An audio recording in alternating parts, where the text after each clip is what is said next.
Well, obviously, Linford, you weren't a bad runner, but you're clearly a great coach. I'm trying. I'm not really a coach. I'm just passing on a little bit of experience. A good deal of experience, but that was a tremendous run. But before we look back at that, look back at the Heat 1, because his main rivals came from there, and have a look at the British runners and give us your experienced view of them. Well, the thing is, I mean, Dwayne got I would say, a very good start. He kept a lot lower than Marlon did. Marlon panicked, but once he started coming through, he relaxed a bit, and I mean, Dwayne ran 10:15, which pretty good running. Mm-hmm.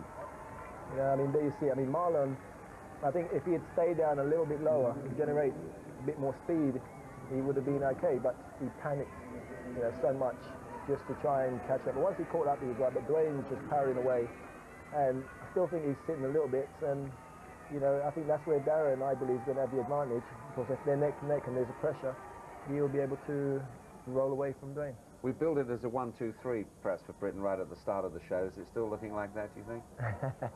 1-2. 1-2. Oh, we're going to have to bet against that, Linford. Here's your man, then. I think the problem Darren was having earlier on was that he just wasn't starting. And I think, we had a little word, and again, he got into his pickup a lot quicker. Once he was there, he was relaxed. I mean, 10:11 now, which is a PB, and I think there's a lot more to come.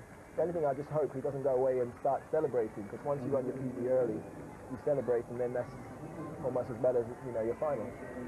So, but there, I mean, Darren, look at that. He's just powering his way. To celebrate with the final coming up. But you mean being rather too pleased with himself because of that?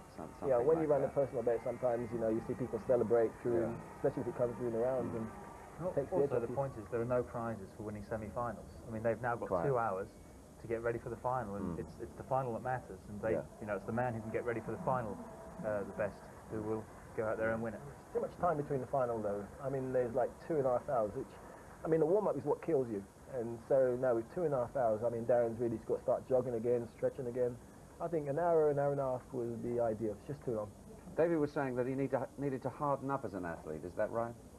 Well, no, I mean, Dave's always teasing, because I mean, in the early stage, Darren had a lot of puppy fat. He had chubby cheeks and everything, but, he's getting to be a man. He's working very hard, and he's won the title in our group for the most improved body. Has he? Yes, indeed. My heavens. Well, that final, as we keep saying, is at 7:35. We've got the women's 10,000 metres final at 6:15 coming up. Paula Radcliffe's got a very good medal chance in this for Britain, and she's been talking with Brendan Foster.